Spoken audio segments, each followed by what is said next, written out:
I want to recognize myself for 5 minutes of questions. Mr. Olsen, sir, first of all, let me thank you for your service. You got a tough job. Defense of our country, our citizens. You have to play 100% defense. You can't let them score any way, form, or manner. If I can, let me turn to cyber a little bit, cybersecurity. Question, at what point does a cyber attack on our nation constitute a declaration of war? We recently had an attack on our federal court system. Brazen, unbelievable. It's a rhetorical question. I don't think you can answer that, but the point is made, which is cyber is an attack on our nation, and it's a deadly attack in many ways. I presume you're concerned with the increasing cyber attacks, threats from Russia and China and other actors? Yes, absolutely.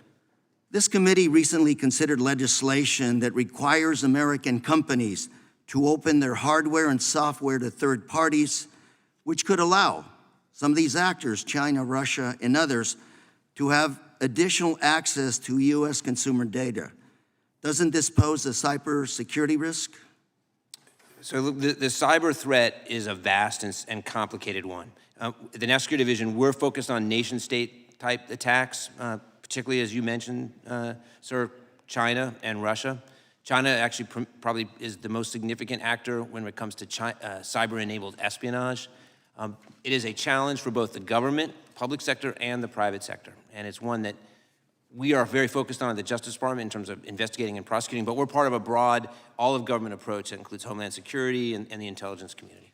You've essentially said that we're seeing nation states and their proxies increase their cyber-enabled means in ways that threaten our democracy and our economic institutions. Wouldn't forcing these platforms open allow the bad actors to have increased access into our systems? So I think it's incumbent on the government, that includes the Justice Department and Homeland Security, as well as the intelligence community, to work with the private sector, in particular the large technology companies, to make sure that we have a joint effort to address these types of things. These large companies have a competitive edge, a magic potion here to work with you hand in hand to defend our nation from cyber? My experience has been that the large companies, large technology companies, are very open to working with the government when it comes to improving the nation's cybersecurity. They're open to, but they have a vested interest, a business interest, to make sure they also play 100% defense. I think we have our interests are aligned in many ways when it comes to cybersecurity. That is our interest, the interests of the private sector and the government. Mr. Olsen, I understand that the executive branch has been reviewing these tech antitrust legislation that I was talking about, and you've been part of this review, it's my understanding? I'm sorry, the review of the legislation. The antitrust legislation. Yes, sir, absolutely.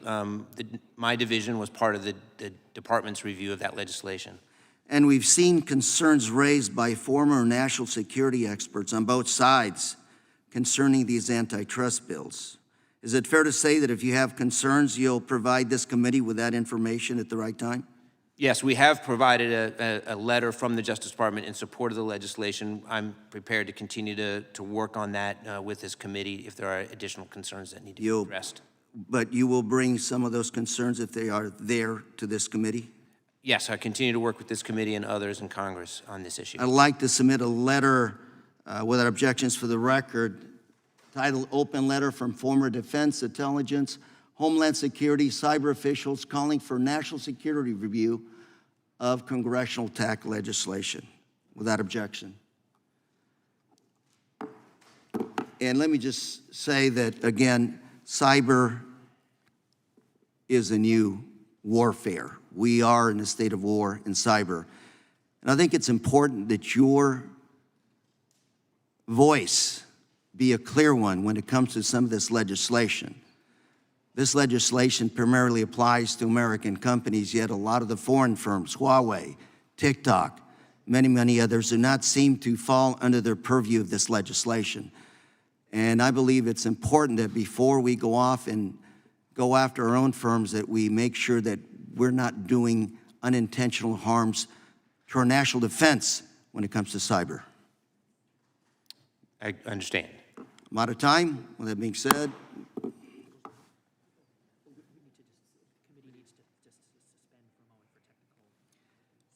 committee needs to take a moment to address technical issues.